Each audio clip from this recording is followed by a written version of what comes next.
Bueno, volvemos nuevamente a este episodio de nuestra segunda temporada con una entrevista que quería hacer para este podcast porque Luis Miguel me dio la oportunidad de estar en un Instagram Live y yo tenía tantas preguntas para hacerle porque estudió conmigo comunicación social y periodismo y pues cuando él llegó a ser estudiante pues no llegó con sotana, entonces yo quiero preguntar muchas cosas. Luis, mi gracias por aceptar esta invitación a nuestro podcast. A ti, Camila, muchas gracias por la invitación y por venir hasta acá a tener esta conversación.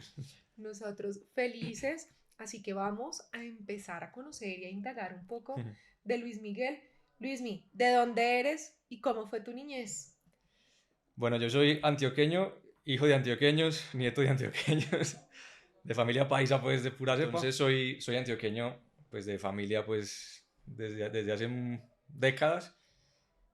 Nací propiamente en la ciudad de Medellín, pero no he vivido exactamente en Medellín, digamos, como tal la ciudad. Mis primeros años los pasé en un municipio que está al sur de Medellín que se llama Sabaneta, y de ahí es toda mi familia, o sea, abuelos, tíos, no de nacimiento, pero sí de larga data, ¿no? O sea, mis abuelos vivieron ahí muchos años, mis papás se conocieron ahí, vivimos ahí como hasta los 10 años más o menos míos, y cuando tenía como 10 12 años, no recuerdo bien, nos fuimos a vivir al municipio vecino, a Envigado, que también es muy conocido pues por muchas cosas, y ahí pues seguí viviendo hasta los 17 años, que fue cuando decidí venir a Bogotá a estudiar periodismo y que fue donde nos conocimos.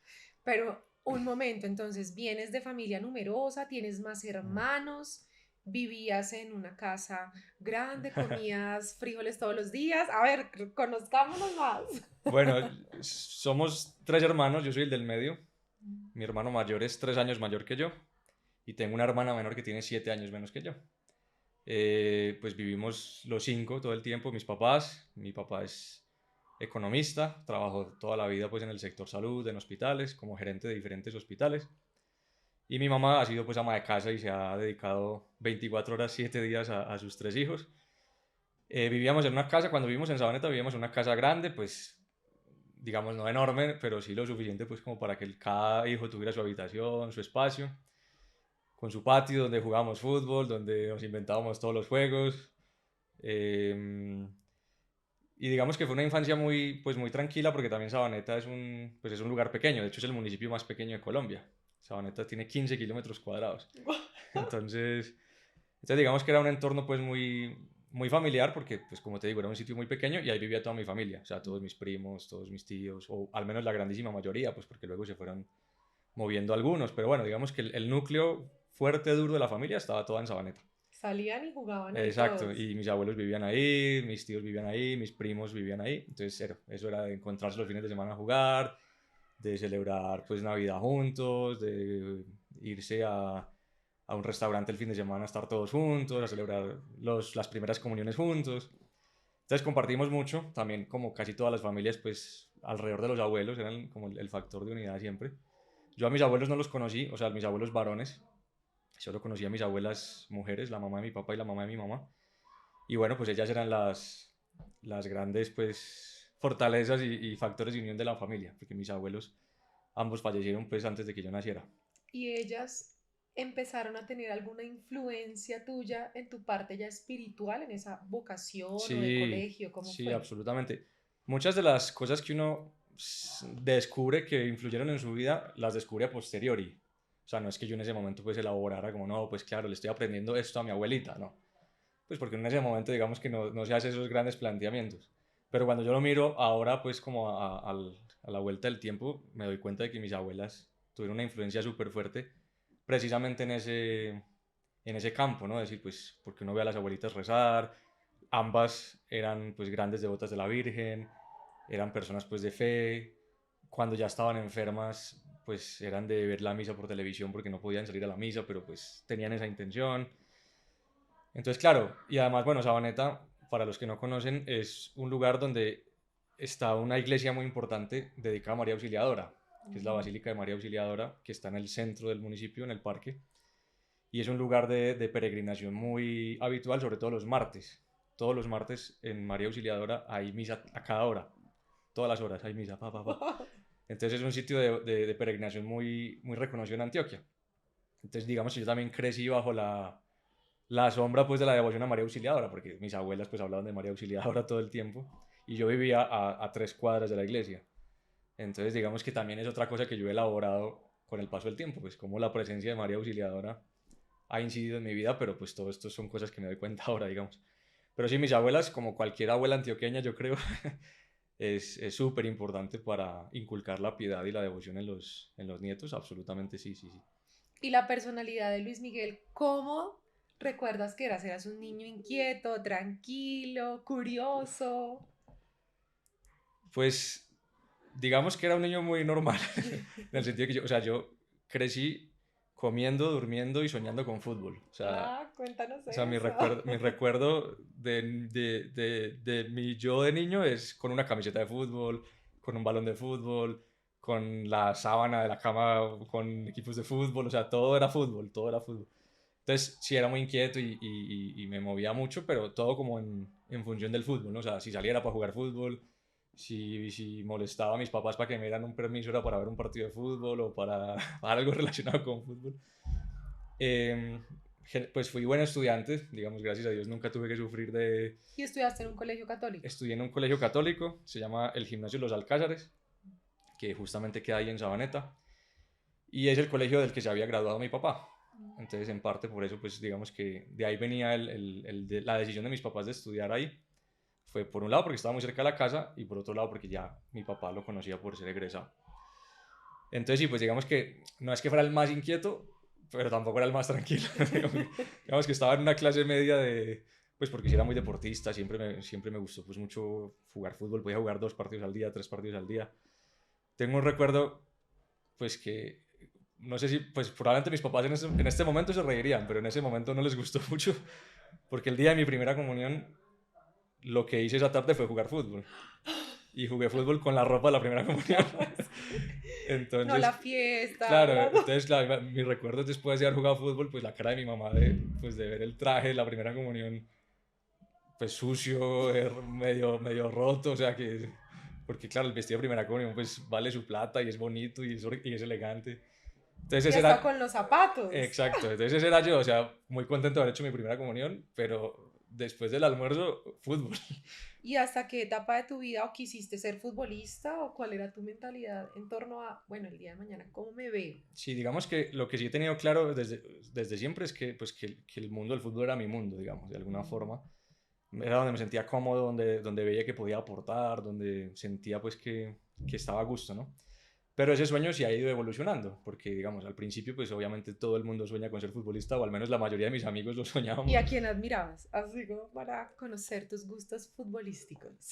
En ese momento, pues, no, los grandes jugadores de Nacional en esa época, pues, yo recuerdo pues mi primer título, o sea, el primer título de Nacional teniendo uso de razón, pues fue el del 99.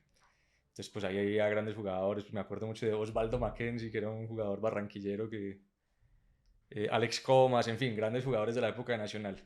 ¿Ibas al estadio y todo? Pues no iba mucho, en parte porque el estadio no estaba muy cerca de la casa, también porque a mis papás les daba un poco de susto el tema de la seguridad. Y hay otro dato también que hay que decir, y es que mi papá es hincha del Medellín. No te voy a dejar. entonces, claro, no, mi papá pues también le gusta mucho el fútbol y me acompañaba. Pero no es que él se entusiasmara porque, uy, vamos a ver a Nacional, no, pues porque es el hincha de Medellín. Entonces ya cuando fui creciendo fuimos haciendo ese trato de, bueno, yo te acompaño a los partidos del Medellín, vos me acompañás a los de Nacional y así fuimos. Entonces mi papá era mi acompañante del estadio, alguna vez pues también fuimos con mi hermano y... Pero no era mucho ir al estadio por eso, porque en esa época el tema de la seguridad en los estadios no estaba tan bien. Entonces a mis papás les daba un poco de preocupación eso. Y no íbamos nunca a partidos como digamos clásicos o partidos así de grandes rivalidades, o sea, nunca fuimos a ver a Millonarios o a la América, no, porque sí les daba un poquito de reparo. De lo que te perdiste, Imagínate. ¿cierto? Pero no, sí, súper futbolero y luego otra cosa que me marcó mucho fue el Mundial de Francia 98, porque fue mi mundial de niño, ¿no? Sí. Entonces ahí sí que me hice muy hincha, por ejemplo, de la selección de Italia, no sé por qué, pues vi los partidos de Italia y me encantó. Y ahí también he cogido un gran gusto por el fútbol italiano. Hasta el día de hoy, después de haber vivido en Italia, pues lo reforcé, digamos. Wow, ahorita ya nos tienes que contar toda esa historia, Ujú. Pero entonces tú ibas así, yo quiero ser futbolista. Exacto, entonces, claro, ¿qué pasa? Que para ser futbolista hay que ser muy bueno.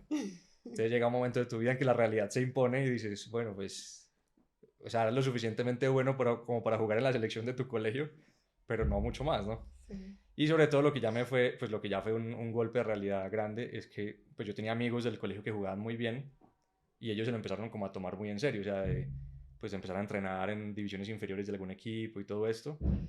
Y primero pues el ritmo de entrenar y estudiar era muy difícil, pues porque era un colegio exigente, terminábamos clase casi a las 4 de la tarde, entonces digamos que si querías de verdad ser futbolista te lo tenías que tomar muy en serio.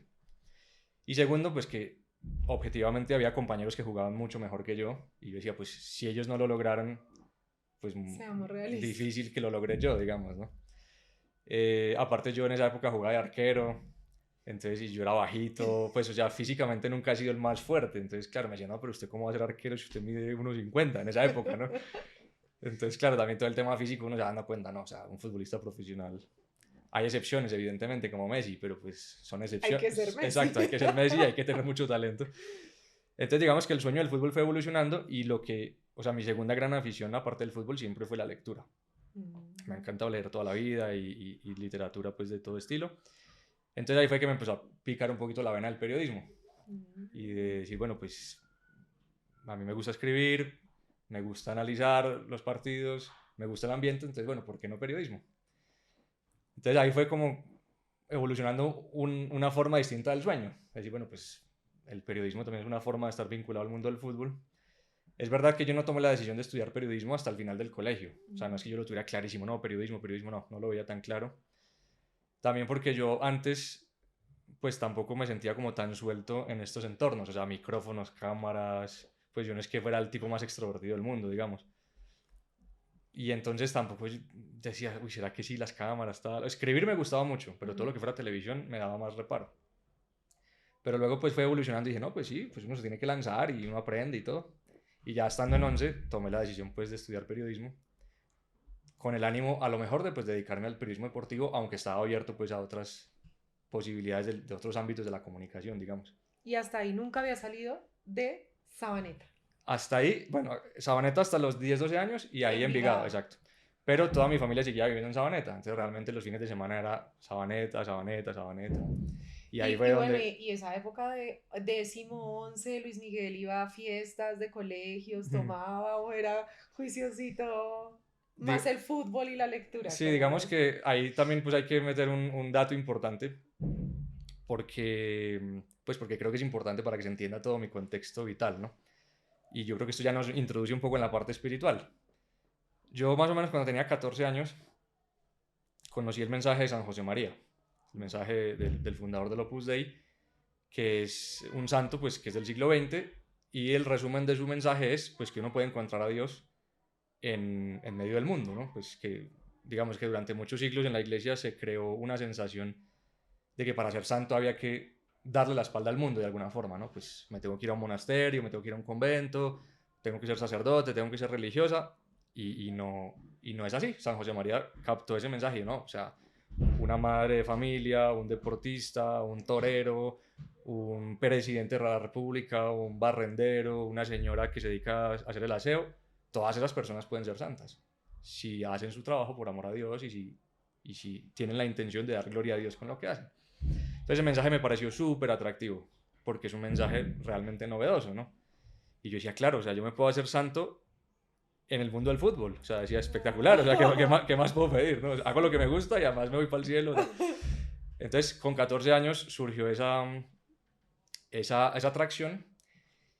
¿Cómo lo conociste? Exactamente cómo fue. Digamos, el colegio donde estudié es inspirado por San José María.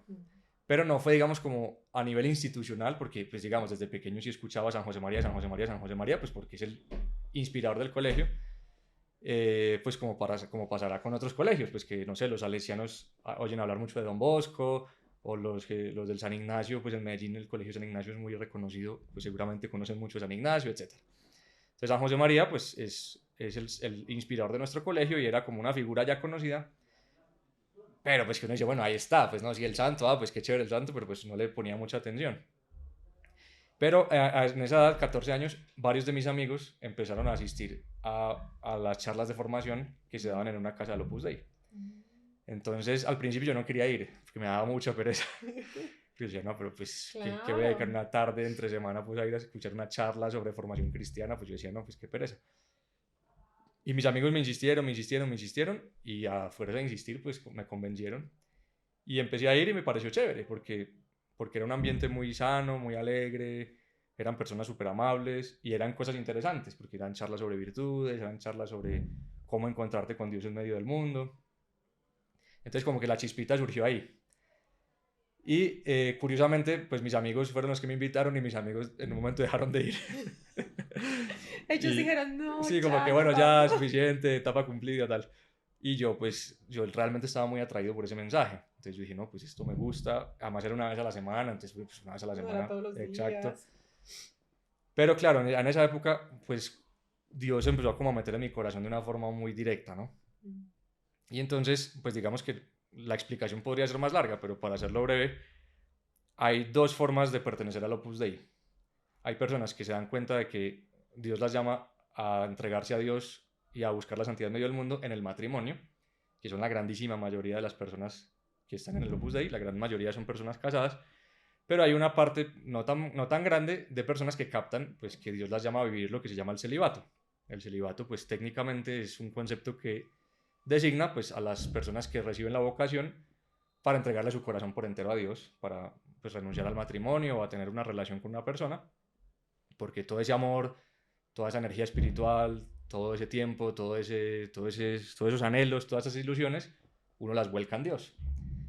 Y entonces por esa época ya empecé a captar que Dios me pedía, pues posiblemente esa vocación al celibato, ¿no? Entonces, claro, pues yo no fui muy de fiestas y muy de, pues, de esos ambientes, sobre todo por eso, porque yo dentro de mi corazón estaba haciendo un discernimiento y decía, bueno, pero si Dios me llama al celibato, pues yo qué hago en esos ambientes, no porque esos ambientes estén mal necesariamente, sino porque no siento que sea no es mi lugar. Y no te llenaban. Exactamente, o sea, yo pues sí, estuve en alguna fiesta de 15 y estuve pues en, no sé, pues en típica celebración con amigos, de cumpleaños, de graduación, de lo que sea. Y eran cosas chéveres porque estaban con mis amigos, pero no es que yo dijera, es que si no voy a esto, mi fin de semana no tiene sentido, o si no voy a esto, es que el viernes no tiene sentido. No, porque yo sentía efectivamente que estaba ahí, pero no es que lo necesitara para ser feliz ni para sentirme pleno. Lo que sí me llenaba era Dios. Cuando estaba con Dios decía, esto es, ¿no? Entonces nunca fui fiestero ni rumbero, sobre todo por eso, porque yo en mi corazón decía, es que no es por ahí, o sea, ese no es mi sitio. Y ya, entonces sí fui pues de eso, que un asado, que un almuerzo, que algunas celebraciones de 15, pues por supuesto estuve, pero no era como mi anhelo, pues porque sí tenía amigos que, es que decían, es que, ¿cuánto falta para el viernes, no? Sí, a mí me pasó. Ya Entonces, viernes de rumba. exacto, entonces no fui de ese estilo, digamos. Y por ejemplo, algún recuerdo que tú digas de chiquito te llevaron de monaguillo a la iglesia que nos estabas contando de María Auxiliadora, o te empezaste a involucrar más, o realmente no. No, fíjate que no, o sea, yo lo del sacerdocio nunca lo contemplé hasta que pasó, digamos.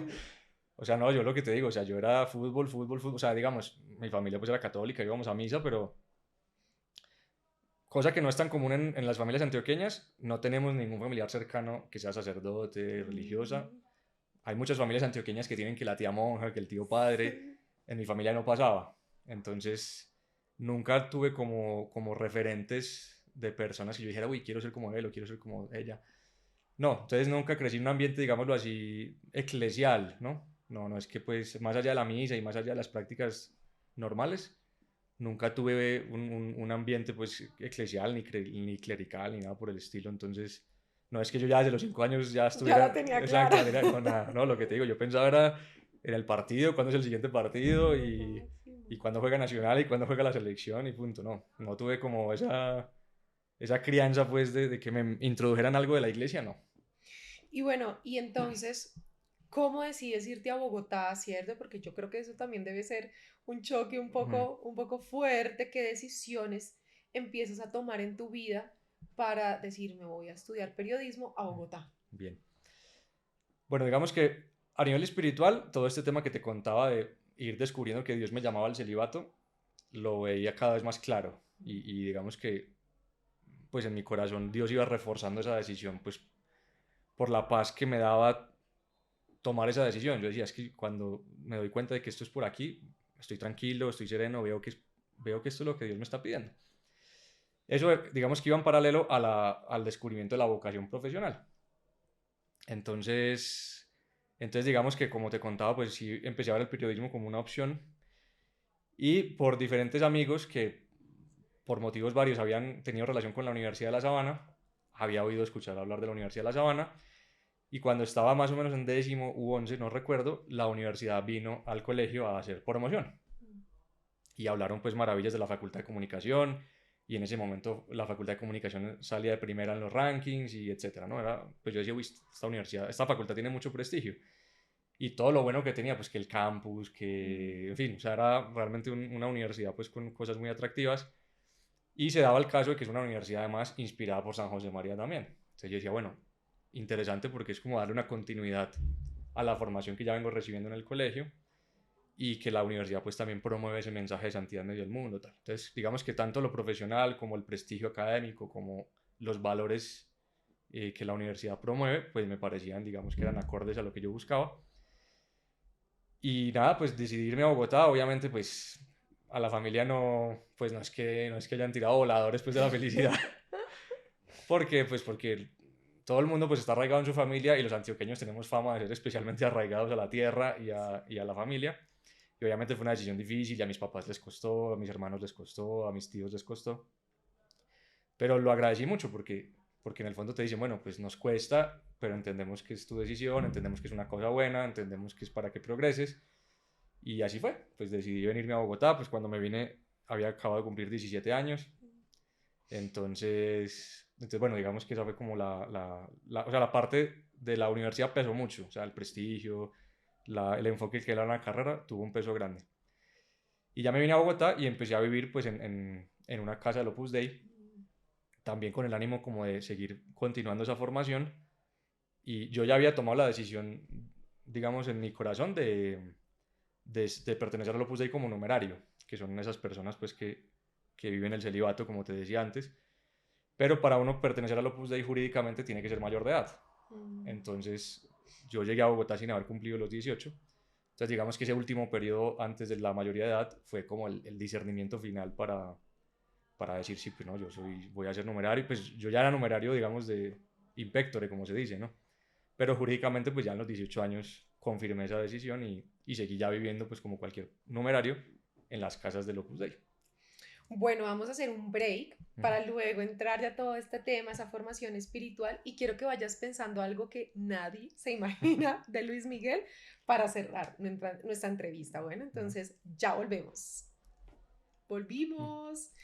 Bueno, ahora sí, me encantaría saber ya cómo fue todo ese camino de formación espiritual, pero primero yo nunca me voy a olvidar cuando llegamos a la Sabana, jovencitos todos, ¿no? Pues bueno, yo no tanto porque ya había cambiado de carrera como 2 veces, pero tú eras un pollo, pues atractivo, no ibas con sotana, o sea, cómo también enfrentar, pues, no sé si son las tentaciones o con los amigos cuando salían de rumba, ¿cómo fue ese momento ya universitario de primer semestre? Digamos que para mí fue, o sea, más o menos normal, en el sentido de que o sea, yo sabía quién era yo, pero el reto era como darse a conocer a los demás. Entonces, digamos que para algunos amigos al principio era como, ¿este man qué? ¿No? O sea, porque pues veían que efectivamente era un tipo normal, que le gustaba el fútbol, que hablaba de temas normales, pero no estaba como tan presto pues a no sé, a cierto tipo de planes o a cierto tipo de temas de conversación porque, pues por lo que te decía, porque yo ya digo, no, pues que esto no son mis temas, o sea, una persona que se ha dedicado a Dios en el celibato, pues esto no son sus temas, esto no son sus ambientes. O sea, tú eras Entonces, capaz y tenías el carácter de decir, no voy a eso, o están hablando de eso, me retiro.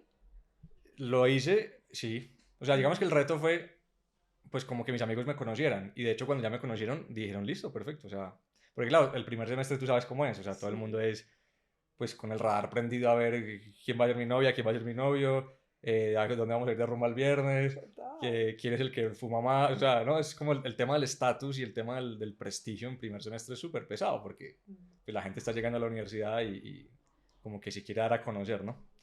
Pero yo sí tenía muy claro pues que lo mejor es ser pues lo que uno es, ¿no? Y que yo no tenía por qué dar pues imágenes artificiales o no sé, o como o mostrar algo que no era. Y entonces yo le fui explicando a mis amigos, obviamente esto hay que hacerlo uno a uno, porque en grupo pues es como, pues ¿qué le pasa, no? O sea, como que no va a ir a esta rumba o como que, no sé, pues no vamos a ir a este plan o usted por qué no dice esto de, pues no sé, de este tema, ¿no? Y entonces yo le explicaba, no, pues por esto, pues por lo que te acabo de explicar, ¿no? Pues porque el celibato, porque pues yo veo que esta es mi opción de vida. Pero esto solamente la gente lo entiende si se lo explicas con tiempo, con calma, uno a uno. O sea, en grupo no funciona muy bien. Sí, no, te hacen bullying, o Pero, sea, eso sería bullying pero, de... pero digamos que ya cuando les fui explicando pues, a este amigo, este amigo, este amigo, este amigo, pues lo entendían y decían, ah, pues ok, ahora ya entiendo. O sea, tiene sentido pues porque es una decisión de vida. No es que sea una persona pues que está en la luna, no es un marciano, sino que es un tipo que pues ha tomado una decisión respetable, argumentada, fundamentada.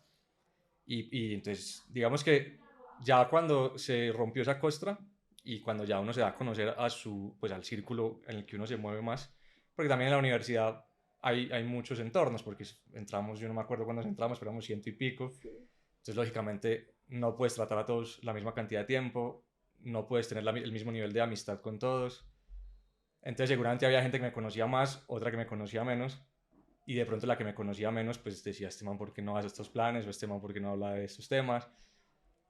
Pero seguramente, pues, como es una facultad de comunicación y todo el mundo habla de todo, entonces Todos todo comunican. el mundo comunica, entonces a uno también va viendo, pues, que la bola va rodando sola y que la gente ya va sabiendo más, este man, pues, Luis, mira que vas a ser sacerdote así, ¿no?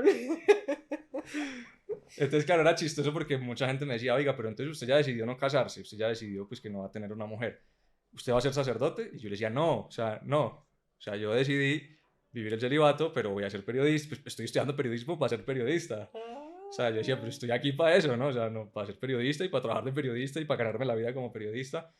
Y lo del celibato está dentro de mi, pues dentro de mi opción de vida, de mi búsqueda de la santidad.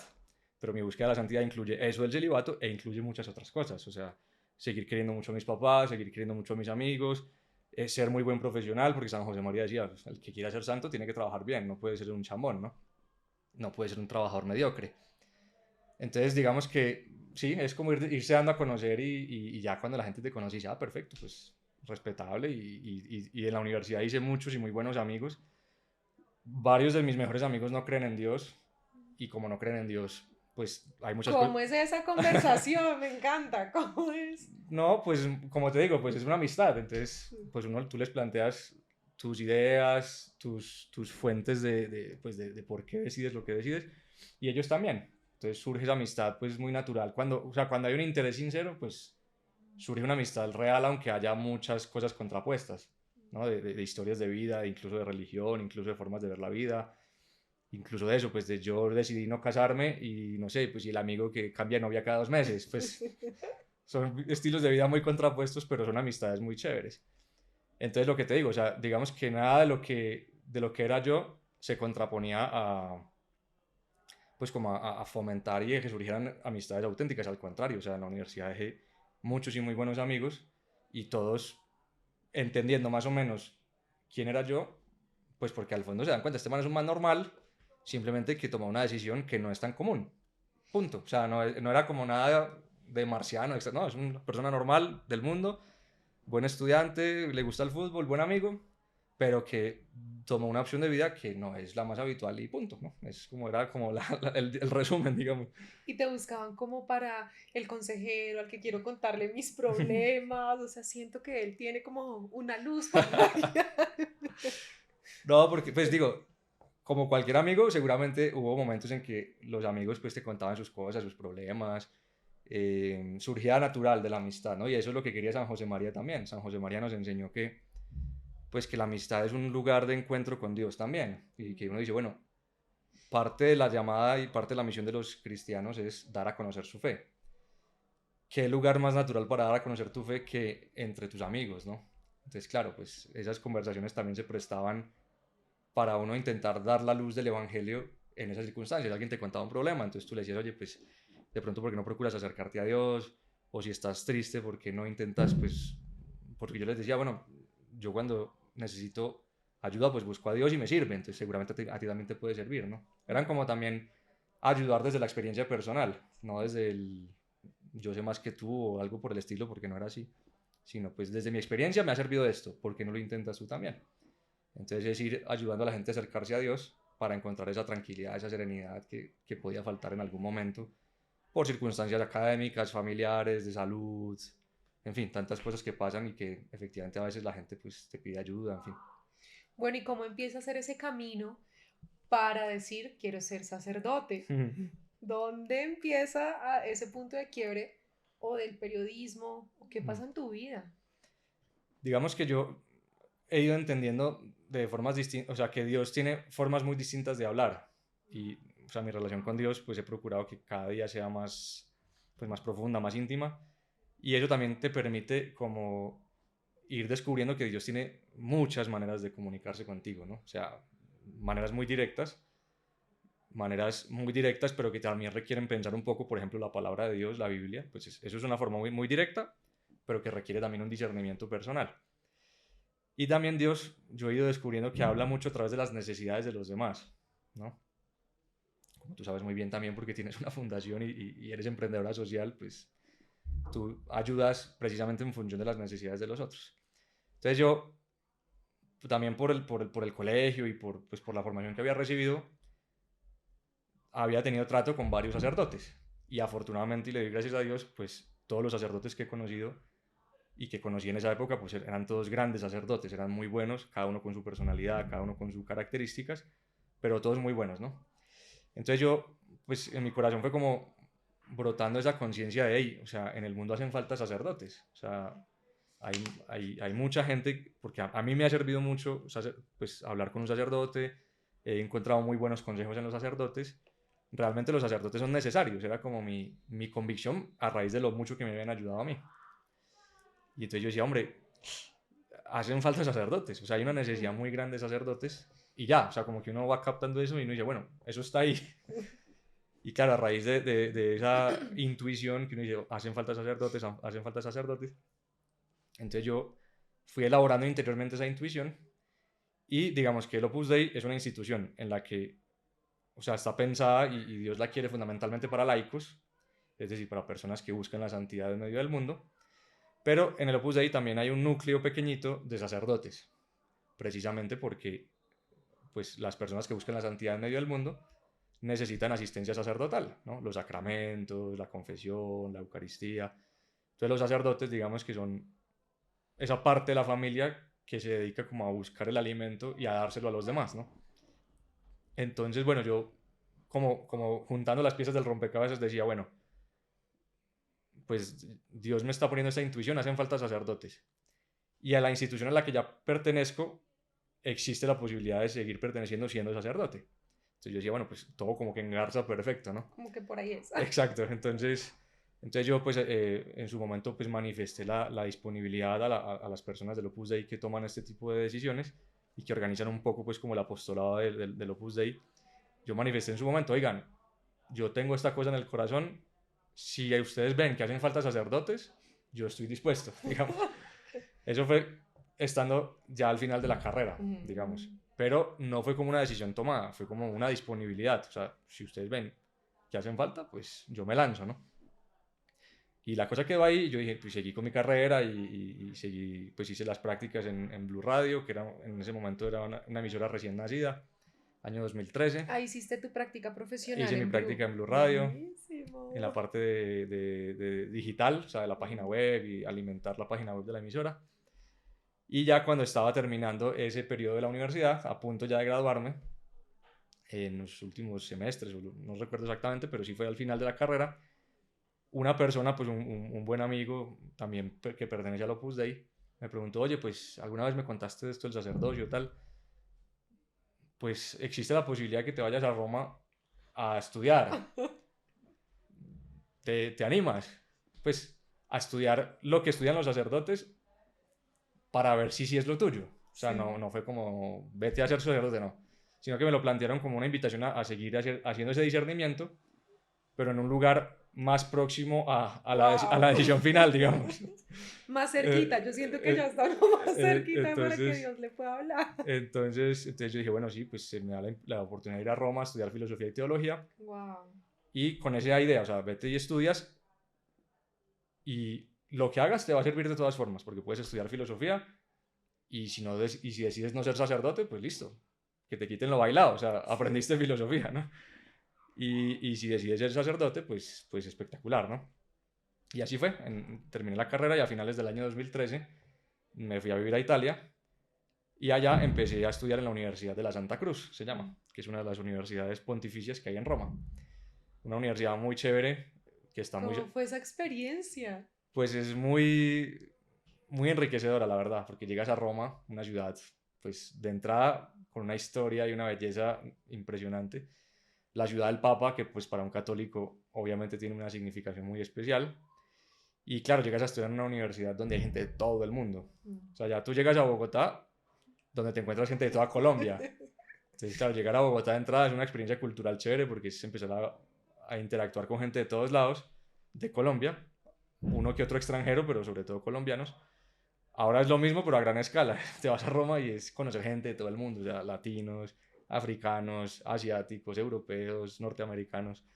Entonces fue muy, muy interesante, hice muy buenos amigos, aprendí italiano, entonces también ese enriquecimiento personal de aprender otra lengua. Y tanto que te gustaba Italia, o sea. Claro, yo tenía una afición ya al fútbol italiano de niño, entonces fue como, pues sí, o sea, fue una sensación este lugar es un lugar en el que vale la pena estar, ¿no?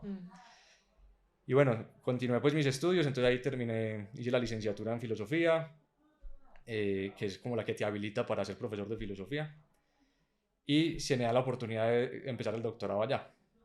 Entonces empecé... O sea, eres doctor. Soy doctor, ¡Wow! Sí. Entonces empecé mi doctorado en el año 2017 o 2018, bueno. Y cuando estaba a inicios del doctorado, digamos que ya una persona, digamos, una voz oficial del Opus Dei, que, hablándome pues en nombre del prelado, que es la persona que gobierna el Opus Dei en todo el mundo, me preguntó, oye, pues ya llevas aquí 5 años, habías planteado esa disponibilidad para ser sacerdote, quisiéramos saber si sigues dispuesto. Es que, a ver, Exacto. ¿Sigues estudiando? Exacto. Si sigues dispuesto, ¿Ahora sí o no? si sigues dispuesto, pues te podrías ordenar el próximo año, fue lo que me dijeron. ¿Y el doctorado en qué era? En filosofía. Hice el doctorado en un autor que se llama Zygmunt Bauman, que es un sociólogo polaco que murió en el año 2017, justamente el año en que empecé el doctorado. Entonces, como en el 2017 Bauman estaba recién fallecido, se estaba hablando muchísimo de él en la prensa y pues es un sociólogo con mucho prestigio. Entonces, con el profe que íbamos a empezar el doctorado, él me dijo, oiga, pues usted es periodista, este es un tema afín al periodismo, pues porque es cultura actual, es sociología, son temas pues que el periodismo trata de manera muy natural. ¿Por qué no se lanza a estudiar a Bauman? Wow. Y yo dije, pues sí, yo no lo conozco mucho, pero lancémonos. Y así fue, entonces empecé el doctorado, fui avanzando en mi doctorado y ya como a mitad de doctorado más o menos, comencé en paralelo mi preparación para el sacerdocio ya más directa, ¿no? Ahí dijiste sí, ya cuando te dijeron. Exactamente, entonces eso fue en mayo del 2018.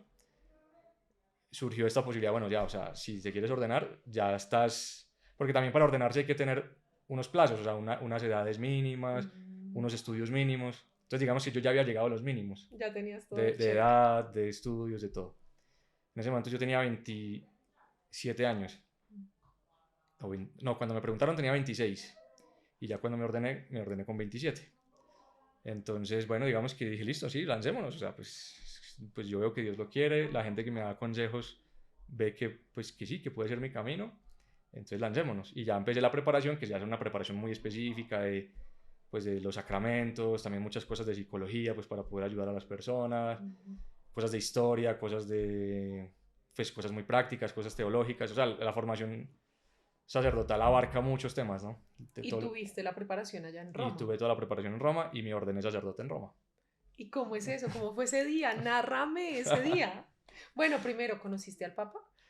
O sea, lo tuve cerca, pero no pude dialogar con él nunca. O sea, lo vi pasar en el Papa Móvil y estuve muchas veces en sus audiencias.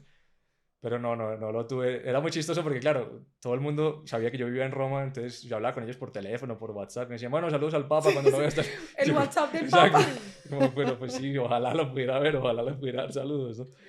Entonces, sí, lo tuve cerquita físicamente, pero no tuve la bendición pues ya de poder dialogar con él. No. Sí conozco mucha gente que lo hizo, pues porque se saltaban no sé, la seguridad o se colaban o lo que fuera.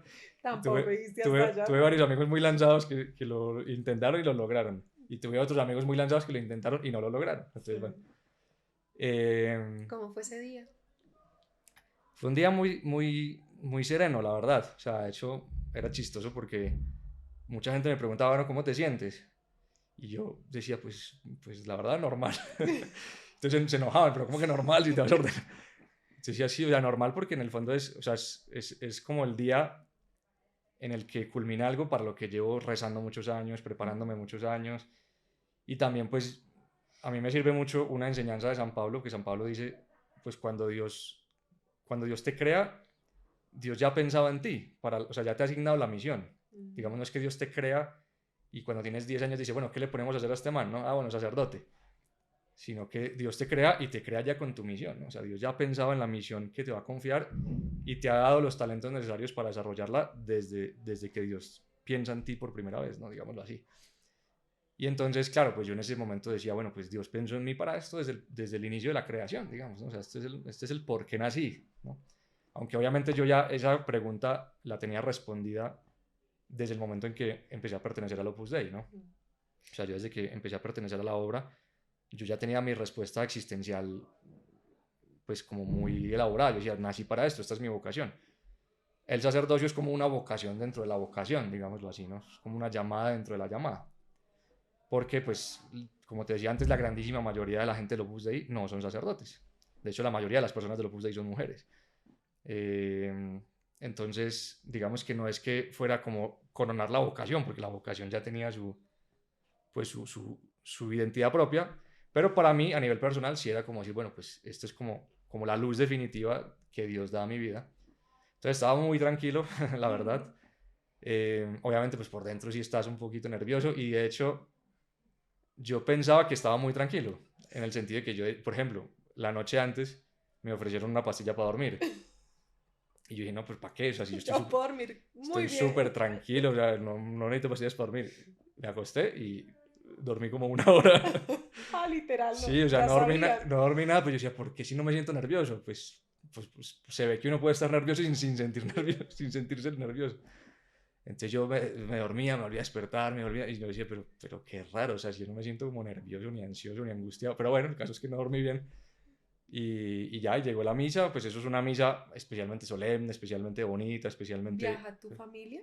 Estuvieron mis papás, gracias a Dios.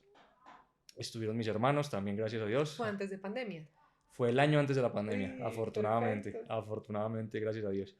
Y estuvieron 2 o 3 tíos y pudieron viajar como 3 o 4 amigos también, no de Colombia, pues porque el viaje era costoso, pero sí tenía algunos amigos viviendo en Europa, en París o en Alemania, y pudieron acercarse a Roma.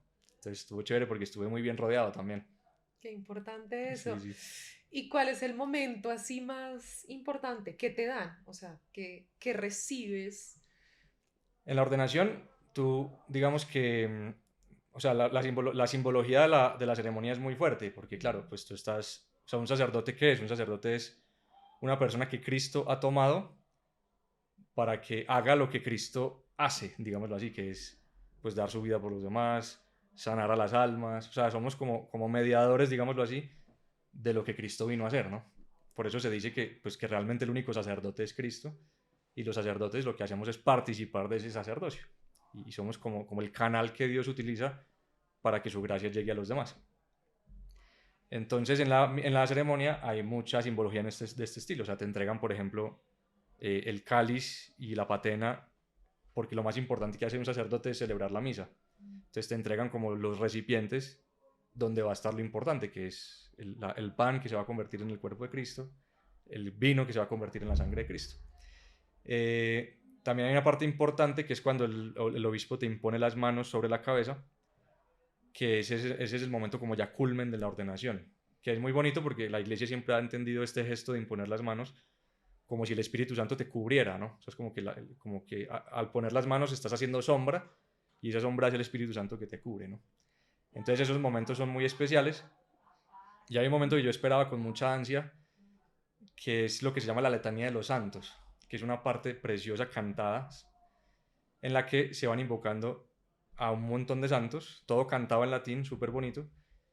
Entonces se invocan a muchos santos importantes, pues la Virgen por supuesto, San José por supuesto, y se van invocando a los santos con los nombres de todos los que se están ordenando. Entonces, por ejemplo, cuando yo me ordené, nos ordenamos 34.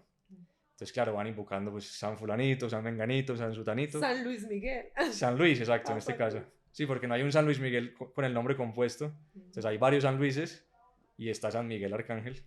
Entonces, digamos que como mi nombre es compuesto, pues se invocaron por separado. San Luis y San Miguel.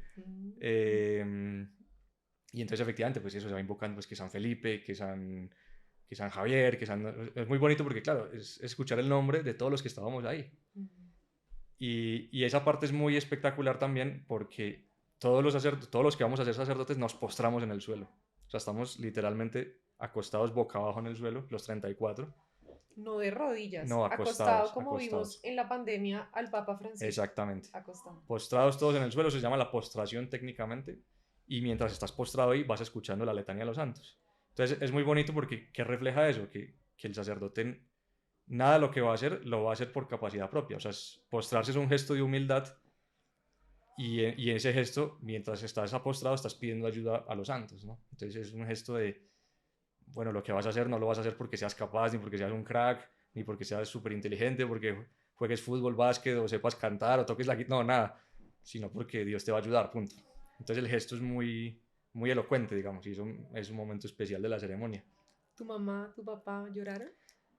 Mi mamá mucho, claro. Mi papá lo disimula mejor. Yo creo que mi papá también, aunque en ese momento pues no pude ver mucho, aunque ellos estaban sentados cerca de donde yo estaba. Pero mi mamá sí, por supuesto. Mi mamá, mi hermana, claro que sí. Mi papá también, pero yo creo que lo disimuló mejor. Bueno, ¿y dónde quedó el fútbol? ¿Jugaste fútbol en Italia? ¿Fuiste a ver algún partido? Jugaba fútbol todos los domingos.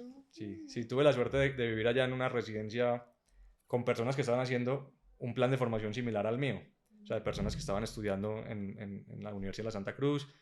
Muchos de los que vivieron conmigo acabaron siendo sacerdotes, otros no, precisamente por lo que te contaba, porque uno en parte va a Roma como a hacer discernimiento y decir, bueno, sí o no. Y hay gente que dice que sí, hay gente que dice que no, y perfecto, pues lo que Dios le pida a cada uno, ¿no? Entonces muchos de mis compañeros de estudios en esa época ahora son sacerdotes también, lo cual es muy gratificante porque ahora nos vemos todos de sotana en otros países, mantenemos mucho contacto por WhatsApp y es muy chévere. Y jugamos fútbol todos los domingos. Éramos muchos, vivíamos ahí bastantes, entonces era muy fácil sacar partidos. Y no, y yo sigo muy conectado. Pues ¿Y a hoy qué haces? O sea, ¿cómo encontraste esa mezcla entre fútbol y el sacerdocio? Pues es una mezcla muy natural porque en el fondo es mi vida, digamos. O sea, el sacerdocio es lo más importante en mi vida.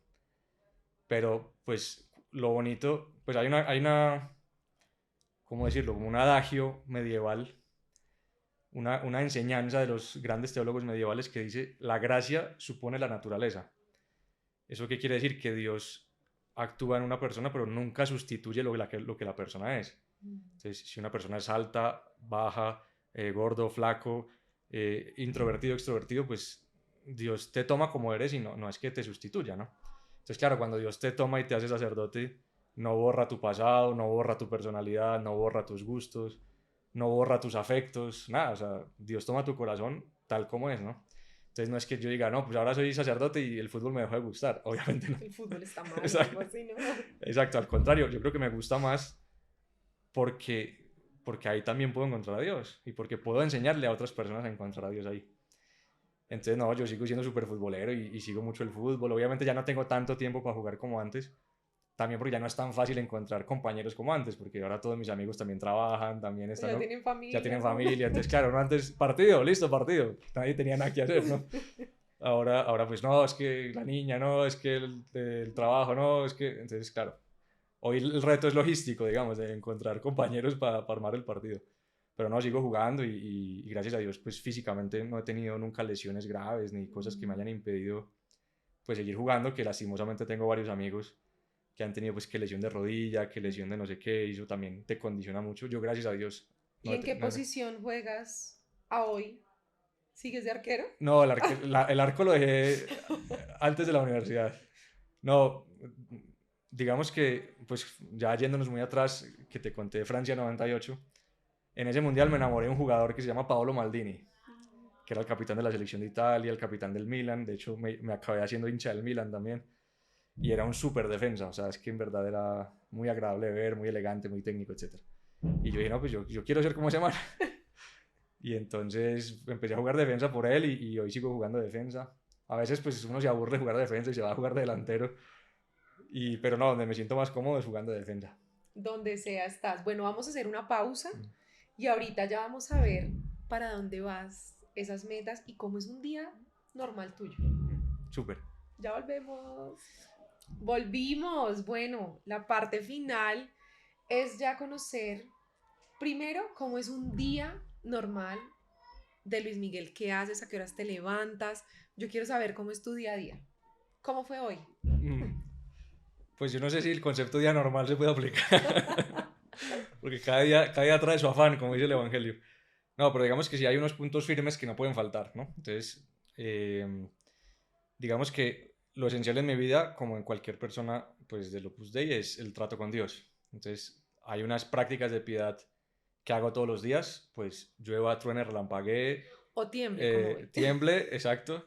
O esté en Bogotá, o esté en el campo, o esté en una finca, donde sea. Que esos son, pues, hago media hora de oración por la mañana y media hora de oración por la tarde. Entonces yo normalmente pues, me levanto, me arreglo. ¿A qué horas te levantas? Habitualmente entre 5 y 5 y media. Eso es como lo habitual. Entonces me levanto, pues me arreglo y a las 6 o un poco después de las 6 estoy empezando mi rato de oración. Hago media hora de oración, entonces pues voy hablando con Dios de lo que tengo que hablar ese día, media hora. Tengo la fortuna de vivir en un lugar donde hay capilla, entonces pues hago mi oración dentro de la capilla, dentro del oratorio. Y ya ahí habitualmente o salgo a celebrar una misa en algún lugar donde me pidan misa ese día, o me vengo directamente para el colegio, pues a empezar la jornada escolar. Yo soy, bueno, a todas estas, soy el capellán. ¿Qué haces? Exacto, hay que dar este pequeño contexto. Soy el capellán de un colegio en Bogotá que se llama el Colegio Los Cerros. Llevo 2 años ya como capellán, empecé en enero del 2021, entonces ya cumplí 2 años. Y digamos que el grueso de mi trabajo es aquí en el colegio, ¿no? Pues, ¿Y tienes un horario? ¿Tienes un sueldo? O sea, sí, lógico, como cualquier ciudadano, pues pago impuestos y por lo tanto necesito salario para pagar esos impuestos, para comer, para comprar mi ropa, para todo, ¿no? Entonces sí, no, soy un empleado pues del colegio como cualquier otro, con su salario, con sus prestaciones, con sus derechos y deberes, digamos. Entonces trabajo en el colegio pues full time, la jornada escolar, de lunes a viernes, de 8 a 4. Entonces, bueno, me levanto. Si tengo que ir a celebrar una misa, pues voy a la misa después del rato de oración. Y si no, pues ya me vengo directamente para el colegio a empezar la jornada escolar. Bueno, ya te cuento pues como la parte laboral, pero lo de las prácticas de piedad, pues son las prácticas como tradicionales de la iglesia. O sea, todos los días rezo el rosario. ¿Cuándo? Pues cuando puedo. Muchas veces después de almuerzo, muchas veces si no tengo tiempo, pues lo voy rezando en el carro. Depende mucho del día, por eso te digo que a veces pues cada día trae su afán. Hago un ratico de lectura espiritual, habitualmente hago 15 minutos de lectura espiritual todos los días. También rezo el Ángelus, que es una oración que se hace al mediodía a la Virgen. Por la tarde, como te digo, pues hago media hora de oración también, media hora por la mañana, media hora por la tarde. Y por la noche, antes de irme a dormir, hago un momentico de examen de conciencia, ¿no? Que es una práctica pues ya muy tradicional en la iglesia. Entonces, pues uno dice, bueno, ¿cómo estuvo el día? ¿No? Pues qué hice bien, qué no hice bien, qué tengo que mejorar para mañana. Y así uno evalúa su conciencia e intenta mejorar, ¿no? Pues de pronto me faltó amabilidad con esta persona, o de pronto me faltó celebrar la misa con un poquito más de concentración, etcétera, ¿no? Uno va como descubriendo sus errores también para corregirlos y las cosas buenas para agradecerlas.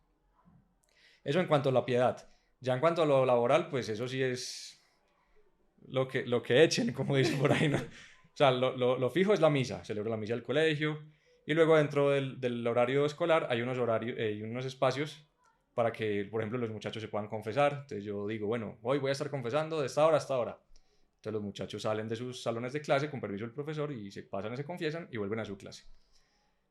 También pues, aunque no soy profesor propiamente, sí de vez en cuando, sobre todo a los más pequeños, de 8 a 12 años más o menos, les doy de vez en cuando pues alguna sesión, alguna charla sobre cosas del evangelio, sobre virtudes, modos como de conocer un poquito más la enseñanza de la iglesia. Y también pues una parte grande de mi tiempo la dedico a lo que se llama la dirección espiritual, que son las conversaciones personales que uno tiene con alguien pues que viene a buscar ayuda, ¿no? Entonces eso también es una práctica de la iglesia pues de hace muchos siglos, pues, de los sacerdotes y mucha gente que se dedica a ayudar a otros. Entonces mucha gente viene y me busca y me cuenta pues sus situaciones, sus problemas, o simplemente pues a pedir consejos sobre algo puntual, ¿no? Entonces ahí eso es gran parte de mi día. A veces son personas que busco yo porque me interesa hablar con ellas de un tema concreto, o a veces es personas, casi siempre son personas que me buscan y me dicen, padre, hablemos, tal, entonces ya les voy dando cita, les voy dando pues como un espacio para que conversemos. Y también dedico mucho tiempo a las familias de los alumnos del colegio, pues que vienen a hablar conmigo para que estemos todos alineados en la formación religiosa de sus hijos, etc., ¿no? Eso, digamos, de 8 a 4. Y luego por las tardes es un poco variado, porque también hay días, por ejemplo, en que, pues como te contaba en su momento, el Opus Dei tiene su mensaje es fomentar la búsqueda de la santidad en medio del mundo. Y eso, pues para propagar ese mensaje, lo que se hace a veces es organizar, por ejemplo, retiros, organizar charlas, organizar pues diferentes actividades que sirvan para que las personas tengan herramientas para saber cómo se busca la santidad en medio del mundo, ¿no? Entonces, en mi semana eso va traduciéndose, por ejemplo, en, padre, pues hoy hay que ir a dar esta charla a personas casadas. Padre, hoy pues hay un retiro en este sitio para bachilleres. O padre, pues hoy no sé qué, ¿no? Hay una persona que se llama el sacerdote coordinador. Ah, eso tienes ahí como una Exacto. agenda. Entonces hay un sacerdote que se dedica a eso en Bogotá, que es el que nos va como, tiene como todo el mapa de las necesidades de la ciudad. Pues hay un retiro, pues hay una convivencia, pues hay una clase, pues hay una no sé qué. Y él va como distribuyendo el trabajo entre los sacerdotes.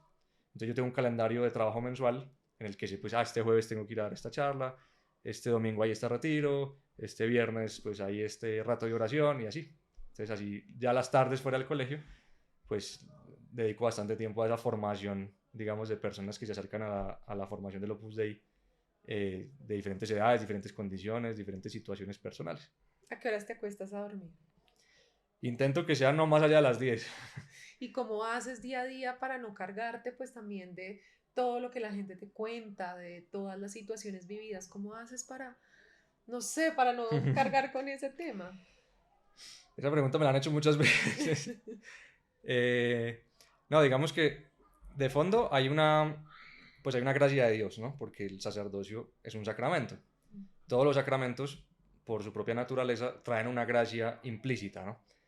El bautismo tiene una gracia, la Eucaristía tiene una gracia, la unción de los enfermos tiene una gracia. O sea, digamos que es muy bonito porque Dios ha querido como cada sacramento para dar unas ayudas muy específicas sobre temas específicos. Entonces, un enfermo necesita esta ayuda, pues consuelo, fortaleza, no sé qué. Entonces, el sacramento de la unción da esa gracia.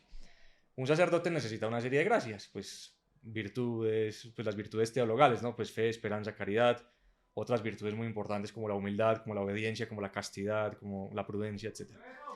Y parte de la gracia del sacerdocio también es esto que tú me preguntas, es decir, bueno, el sacerdote sabe que tiene que cargar o ayudar a cargar muchas cruces, pero sin perder de vista que la cruz realmente la está llevando Jesucristo. Entonces, digamos que hay que hacer ese ejercicio continuo y en parte por eso me ayuda mucho lo que te contaba pues de las 2 medias horas de oración, lo de rezar el rosario todos los días, sobre todo la misa, pues son momentos en los que uno dice, bueno, Dios mío, hoy me han contado 25 problemas, pues eso te lo dejo a ti en el altar o te lo dejo a ti en tus manos y ya, pues porque uno también, alguna vez un sacerdote con mucha experiencia me dijo, acuérdate de que tú no eres el Mesías, Sí. el Mesías es Jesucristo, entonces déjalo en manos de Dios, o sea, tú ayuda hasta donde puedes ayudar, pero uno no puede suplantar a los demás, no puede suplantar su libertad, no puede suplantar sus decisiones.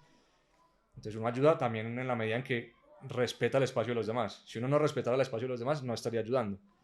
Por lo tanto, también esa convicción como de, bueno, esto está en manos de Dios, Dios es el que realmente puede y yo estoy ayudando a llevar la cruz, pero la cruz la lleva Jesús, pues como que te da esa serenidad de decir, bueno, listo, pues no me cargo con cosas que no me debo cargar, porque si me cargo no ayudo, ¿no?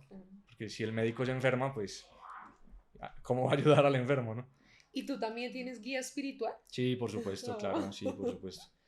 Sí, no, claro, yo tengo que buscar esa ayuda porque la necesitamos todos y porque yo me doy cuenta también que me sirve un montón, ¿no?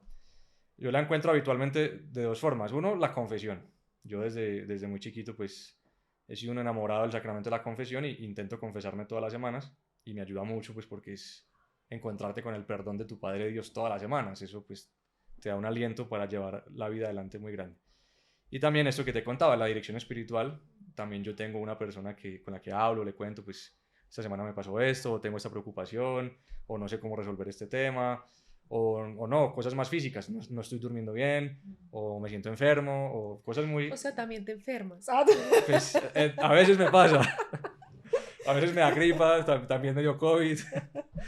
Importante, creo entonces, que eso es muy bonito y por eso teníamos tantas ganas de hacer esta entrevista. Somos humanos todos claro. y yo creo que también lo que se ve, ¿cierto? Muchas veces la crítica a las iglesias, a los pastores, todos somos humanos Exacto. y creo que es llevar a ese nivel. Luismi, ¿qué te duele hoy en día de la sociedad? Me duele mucho la indiferencia, me duele mucho la soledad en la que están muchas personas y me duele un poquito, no, me duele bastante como la situación de muchas familias que de pronto no han descubierto el tesoro de pelear por la familia hasta el final, ¿no? Lo digo porque yo trabajo en un colegio, ¿no? Entonces, claro, muchos de las situaciones dolorosas que veo en los alumnos son situaciones, pues, que están en la familia, ¿no? Entonces, muchos muchachos que de pronto están solos, no tienen guía, no tienen quien los acompañe. O sea, me da la sensación de que con esa búsqueda de libertad que la sociedad ha perseguido y que es muy importante porque la libertad es imprescindible en la vida del ser humano, nos hemos olvidado al mismo tiempo de la importancia de la orientación. Entonces, creo que se nos ha olvidado en el fondo que para que haya frutos tiene que haber raíces.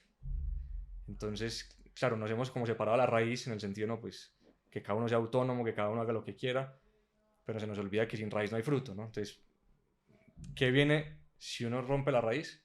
Pues soledad, un poquito de autoengaño, un poquito de indiferencia. Entonces me duele eso, me duele que veo mucha gente que, que sufre y es un sufrimiento que se podría aliviar, ¿no? Por eso, porque podemos acompañarnos, podemos estar más pendientes unos de otros. Obviamente el olvido de Dios me parece que también pesa en ese sentido, porque cuando uno se olvida, esto no es una frase mía, pero me gusta mucho, o sea, que cuando nos olvidamos de Dios, el humano es menos humano, ¿no? Entonces, bueno, me parece que todas son problemáticas que todos conocemos y que, por supuesto, te golpean diariamente, pues. Y con lo que has estudiado, pues imagínate, hasta doctorado, si llegara hoy una persona a decirte, yo no entiendo cómo relacionarme con Dios. O sea, yo oro, pero eso que la gente dice, que Él me habla, que Él me muestra, ¿eso cómo es? O sea, eso a mí no me ha pasado. ¿Cómo es? Bueno, lo primero que le diría es que para relacionarse con Dios no hace falta doctorado.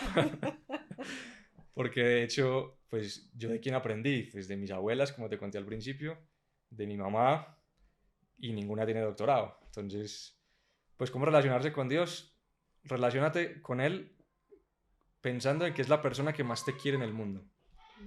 Aunque no lo entiendas y aunque no lo sientas. Porque en la medida en que lo vivas, lo vas a empezar a entender, lo vas a empezar a sentir y lo vas a empezar a comprobar, ¿no? Entonces, que es un poco lo que dice San Agustín. San Agustín dice, cree y entenderás.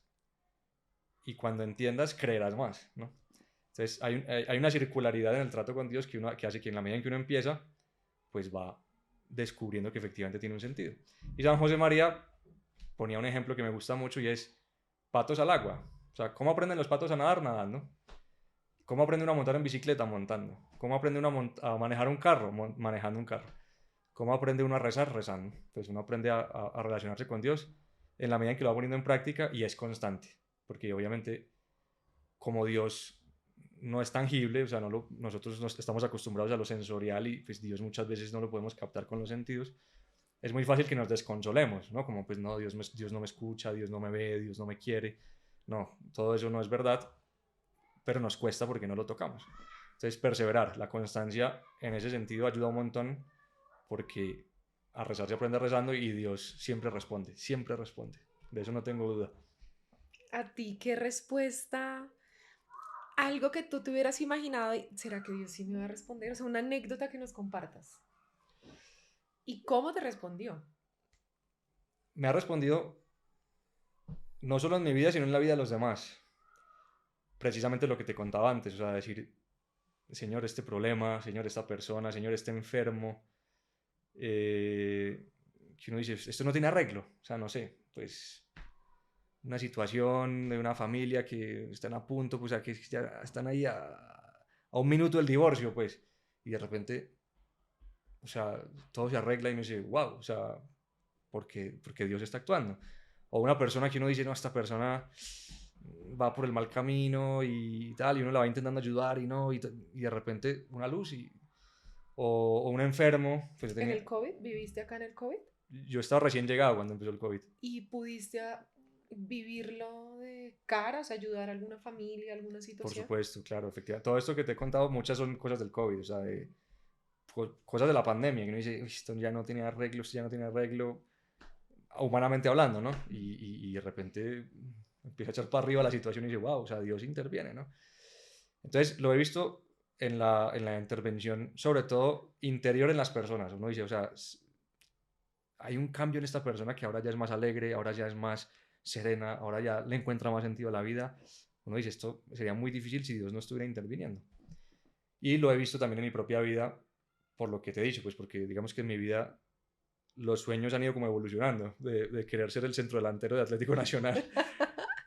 Pues al día de hoy los sueños han evolucionado y los sueños han cambiado, y eso no lo convierte a uno en una persona frustrada, sino al contrario. No es que mis sueños no se han cumplido, pues eso es relativo, porque realmente el sueño de toda persona es ser feliz. Entonces, claro, toda la felicidad que Dios me ha dado gracias a poder seguirlo y intentar decirle que sí es lo que me pide, pues es la mejor comprobación de que Él está ahí, porque uno diría, no, es que si no cumplo este sueño, y eso me da un poco de pesar, porque hay gente como que se frustra, porque dice, es que es este sueño o este sueño, punto. Y uno dice, no, pero tienes que ser flexible con tus sueños también, porque a lo mejor Dios tiene sueños más grandes que los tuyos, ¿no?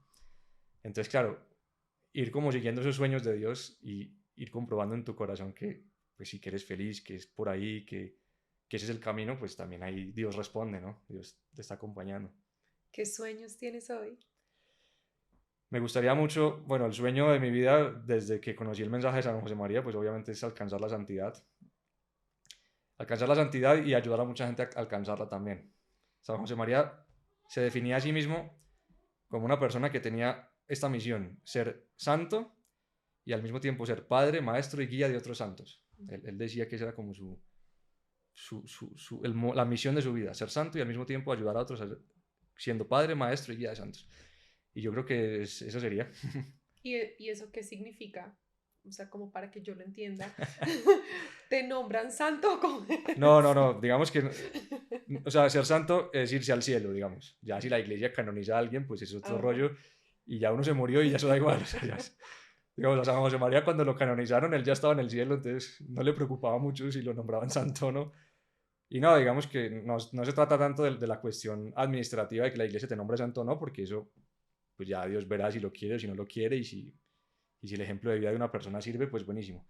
No, cuando me refiero a ser santo es irse para el cielo. O sea, Que nos encontremos en la eternidad. exactamente. E ir al cielo, ¿qué quiere decir? Pues estar con el amor de tu vida. Y el amor de mi vida, pues es Jesucristo. Y ese es mi sueño, pues estar con la persona que quiero para siempre y ayudar a otras personas a lograr lo mismo. Esa sería como otra manera de decirlo. Luis Miguel, golazo que podamos hacer nosotros para lograr esa eternidad. O sea, yo tengo que ser monja para lograr esa eternidad o en mi vida diaria, ¿qué debería hacer para empezar a tomar esa conciencia? Primero, saber y saberte hija de Dios. Eso es lo primero. San José María utilizaba esos dos verbos, o sea, ser y saberse. O sea, porque no es lo mismo ser que tener la conciencia de hacerlo, ¿no? Y eso es muy bonito porque no es lo mismo ser hijo de alguien que desarrollar la conciencia de que soy hijo de ese alguien, ¿no? O sea, yo soy hijo de mi mamá desde que estoy en la panza de mi mamá, pero no tenía la conciencia en ese momento de, pues esta señora es mi mamá, se llama así, hace esto, no, eso lo vas desarrollando con el tiempo, ¿no? Entonces, claro, todos somos hijos de Dios, pero lastimosamente mucha gente no es consciente. Entonces lo primero para ser santo, me parece, es, ok, tengo que desarrollar una convicción. Esa convicción es, soy hijo de Dios. Y a partir de ahí construyes, porque dices, ok, como soy hijo de Dios, entonces voy a amar mucho a los otros hijos de Dios. ¿Quiénes son esos otros hijos de Dios? Pues en tu caso, tu esposo, tus hijos, tus colegas, tus amigas, tus amigos. Entonces, ok, como soy hijo de Dios, trato bien a los demás. ¿Qué más consecuencias tiene ser hijo de Dios? Pues tener mucho contacto con mi Padre. Entonces, voy a la Eucaristía porque sé que soy hijo de Dios. Me confieso porque me gusta saber que Dios me perdona. ¿Por qué trabajo bien? Pues porque quiero que mi Padre Dios se sienta orgulloso, porque Jesús pasó 30 años siendo carpintero, trabajó bien, o sea, nadie se imagina a Jesús trabajando como mediocre, digamos. Entonces, en el fondo, ¿un santo qué es? El santo es una persona que ha intentado imitar a Jesús en todo. Entonces uno dice, bueno, ¿cómo trataba Jesús a la gente? Voy a intentar tratarlo así. ¿Cómo trataba Jesús a sus colegas? Así. ¿Cómo descansaba Jesús? ¿Cómo trabajaba Jesús? Entonces, por supuesto que tú puedes ser santa y cualquier persona puede ser santa y de hecho ese es el mensaje de la institución a la que pertenezco. A eso nos dedicamos, a intentar transmitir ese mensaje con la vida sobre todo, ¿no? Porque el mensaje se transmite con la vida. Y precisamente pues una madre de familia como tú pues puede ser santa siendo muy buena madre, queriendo mucho a sus hijos, queriendo mucho a su esposo, cuidando muy bien de su hogar, santificando su trabajo como el que ya haces, siendo muy buena amiga, siendo muy buena profesional y todo eso haciéndolo no para que hablen bien de mí, no para ganar premios, no para ser millonario, sino porque con todo lo que hago intento que mi Padre Dios esté contento. Y nosotros que somos padres, tú dijiste algo muy bello y es, Dios ya nos eligió con una misión. ¿Cómo podemos ayudar a nuestros hijos no a que desarrollen el plan de vida que queremos, que sea futbolista, sino realmente ayudarlos a encontrar su propósito por el que fueron creados? Pues es una muy buena pregunta, maravillosa. Lo primero es ponerlos en manos de Dios. Y hay una frase que yo le digo mucho a los papás y es, no se olviden de que los hijos son prestados. Porque efectivamente a veces uno... ¿Hasta cuándo? Más o menos hasta los 20. Ya. Hasta que la muerte los separe, digamos. No, pero sí, saber que los hijos son de Dios y que efectivamente lo que tú dices, esa misión, pues no es la misión que la mamá le confió de, bueno, pues sí, mi príncipe azul se va a casar con la princesa rosa y va a ser el gerente de la superempresa y va a ser millonario y voy a tener 25 nietos, pues porque uno se monta la novela rosa, digamos, ¿no? Y todo va a ser bonito y todo va a ser Disney y todo va a ser... Entonces, primero saber, los hijos son de Dios y sobre todo acompañarlos. El Papa Francisco dice una frase que a mí me gusta mucho y que aplica para la educación y para la dirección espiritual, que es, hay que acompañar procesos y no imponer trayectos. Eso lo dice el Papa, ¿no?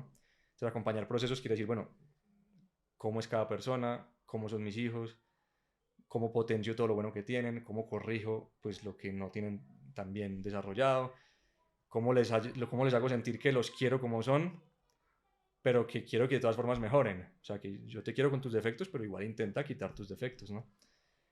También clave, pues, que tengan ellos la conciencia de que son hijos de Dios, por supuesto, y todo el amor que los padres dan es un reflejo del amor que Dios nos quiere dar. Y eso, o sea, como rezar mucho por los hijos, acompañarlos con mucho cariño y aconsejarlos siempre con esa intención, decir, bueno, pues lo importante es que leas tu corazón, porque en tu corazón es donde Dios escribió eso que quiere para ti, ¿no? Es un acompañamiento que viene pues de la oración, del cariño, del tiempo, de la paciencia, de corregir cuando hay que corregir sin miedo, porque a veces lastimosamente hay papás que les da un poquito de miedo corregir, ¿no? Pues cuando hay que corregir, corregir, y cuando hay que pues alabar el esfuerzo, también alabarlo, ¿no? Entonces, tener ese equilibrio y esa armonía es clave, y por eso también es fundamental el papel de ambos, de papá y mamá, porque cada uno desde su óptica tiene muchísimo que aportar, ¿no? Luismi, bueno, pues yo quiero cerrar, acuérdate que nos vas a contar eso que no nos imaginábamos de Luis Miguel, pero también decías algo muy bello y de pronto alguien que nos está escuchando diga, bueno, yo cómo puedo asistir tal vez a retiros o una charla más cercano, que alguien diga, yo quiero que me escuchen para empezar a encontrar esa luz en mi vida. ¿Cómo alguien puede acceder? ¿Cómo alguien puede acceder a ti? Bueno, pues digamos que cosas que nadie se imaginaría, o sea, eso lo sabe mucha gente, pero de pronto no es tan intuitivo. Y es que, pues yo continúo con mi afición con el fútbol, pero juntándola con algo sacerdotal. Y entonces yo también tengo un podcast. Ah, Cuéntanos, por todos favor. los lunes publico un pequeño rato de oración basado en un suceso futbolístico. Entonces yo Wow. tomo alguna noticia del fútbol y saco provecho de ahí comparándolo con algo del Evangelio. Eso es lo primero, o sea que tengo un podcast que se llama Meditar con Fútbol, que es algo exacto, que no es tan intuitivo, ¿no? O sea, no como hace oración con el fútbol, pues mi idea es como aprovechar eso. Y también pues tuve la bendición de que el año pasado me publicaran un libro que se llama Entrevista a Jesucristo, porque también lo que te decía antes, como la gracia no quita la naturaleza, pues a mí no me han quitado el periodismo de la cabeza. Y te gustaba escribir y Entonces, te exacto, gustaba el entonces fútbol. publiqué un libro que se llama Entrevista a Jesucristo, en el cual pues voy aprovechando las preguntas del Evangelio para reflexionar sobre lo que Jesús nos podría decir hoy en día a raíz de esas preguntas. Entonces ese podcast, ese libro, son cosas que he ido haciendo, digamos, compatible con mi trabajo de todos los días. Total, y ese talento y ya el que se quiera acercar a ti o el que quiera Ah, claro, buscar esa ayuda, ¿cómo, dónde empieza? pues digamos, el Opus Dei es una institución de la iglesia, pues perfectamente conocida y pública, y yo creo que lo más práctico es entrar por donde entra mucha gente a las instituciones, que es por la página web. Entonces, en la página web del Opus Dei, que es www.opusdei.org, ahí hay un buzón, pues un correo, uno escribe y uno dice, bueno, pues he conocido el Opus Dei a través de esta persona o a través del podcast de Camila Cooper y pues quiero empezar a ir a retiros o quiero tener dirección espiritual o quiero... Mucha gente lo hace a través de ese medio porque es un medio como muy natural en nuestra época, ¿no? A través de la propia página web, eh, pues, pues eso. No digo que vengan al colegio porque este podcast va a durar muchos años. Entonces No a sabemos lo mejor dónde alguien esté. escucha esa entrevista dentro de 5 años y yo ya no estoy aquí. Entonces por eso yo creo que lo más práctico es la página web, Y las opusdei.org. personas pueden empezar a encontrar ese camino de dónde, porque uno puede decir, bueno, yo quiero empezar Uh-huh. mi relación con Dios, pero ¿cómo arranco? O sea, ¿cómo, a dónde tengo que ir o nosotros mismos podemos empezar a hacerlo? Sí, digamos que la relación personal, o sea, la relación con Dios tiene dos dimensiones, la relación personal y la relación eclesial. Y las dos son igualmente importantes. Es decir, así como uno se relaciona con, por ejemplo, en tu caso, pues con tu esposo, también eso implica que te relaciones con la familia de tu esposo, ¿no? Entonces, con Dios hay una relación que es personal y hay una relación que es eclesial, es decir, la iglesia es la familia de Dios. Entonces, yo cuando empiezo a tratar a una persona, están esas dos dimensiones, el trato directo y el conocimiento de su entorno. Entonces, si yo conozco a alguien, pues naturalmente acabo conociendo a su familia, acabo conociendo su contexto. Entonces, para relacionarme con Dios, tengo que hacer las dos cosas. Relacionarme con Él personalmente, a través de la oración, que eso lo puedo hacer en cualquier lugar, en mi habitación, en el balcón, mirando el paisaje, mirando una imagen de la Virgen, lo que sea. O sea, todo me puede llevar a Dios, todo es ocasión de encuentro con Dios. Entonces, ¿cómo empezar? Como te decía antes, patos al agua. Entonces, a rezar se aprende rezando. Pero la dimensión eclesial también es importante, porque yo no me puedo desprender de mis raíces, la iglesia es mi familia, entonces también es importante pues la dimensión del culto, digamos, ¿no? Entonces, la misa dominical, la confesión frecuente, esos son los dos canales tradicionales de trato con Dios en la iglesia, la oración y los sacramentos. Y por ahí hay que empezar, y por ahí hay que seguir, y por ahí hay que terminar. Luismi, un algo para ese libro está muy bueno, o sea, ese título que nos estás dando está buenísimo y al relacionarlo ya con el podcast, con el fútbol, como que sea un abrebocas. ¿Cómo relacionaste el triunfo de Argentina? O sea, Messi ganó el mundial, aquí somos súper futbolistas, con la Biblia. O sea, me causa mucha curiosidad. Pues fíjate que, o sea, no recuerdo exactamente qué dije en ese podcast, pero hay una frase de Jesús que a mí me encanta, que está en el Evangelio de San Lucas. Jesús dice, por su perseverancia salvarán sus almas. ¿Recuerdas lo que te decía antes? O sea, la constancia en el trato con Dios es súper importante. Por lo que te decía, no es que Dios no me escucha. Sí, pero pues tranquilo, llevas un día rezando, tranquilo, o sea, dale tiempo. Entonces, claro, Messi pues, es un ejemplo de perseverancia impresionante, ¿no? Pues 5 mundiales, 35 años, un montón de situaciones de fracaso aparente, un montón de críticas. Y por la perseverancia se alcanzan cosas pues grandes, como en este caso esa meta que él tenía. Y entonces efectivamente Jesús lo dice, o sea, Jesús dice, por su perseverancia salvarán sus almas. Entonces esto es muy bonito, ¿por qué? Porque Jesús no dice por su inteligencia, por su simpatía, por sus capacidades, no, por su perseverancia. ¿Y quién está en condiciones de perseverar? Todos por igual. Los inteligentes, los menos inteligentes, los ricos, los pobres, los enfermos, los sanos, todos en nuestras condiciones, perseverar en el amor, ¿no? Entonces, en ese caso fue más por el lado de la perseverancia. Me encanta, Luismi. Gracias por esta entrevista. Gracias por este mensaje tan lindo. Eres un hombre extraordinario. Gracias por haber tomado esa decisión de vida y enseñarnos, siendo tan joven, ese llamado, ¿no? Que era la gran curiosidad. Y algo que quieras decir a los que te están escuchando, a las que te están escuchando en este momento. Bueno, primero darte las gracias a ti por sacar también el espacio, por venir hasta acá.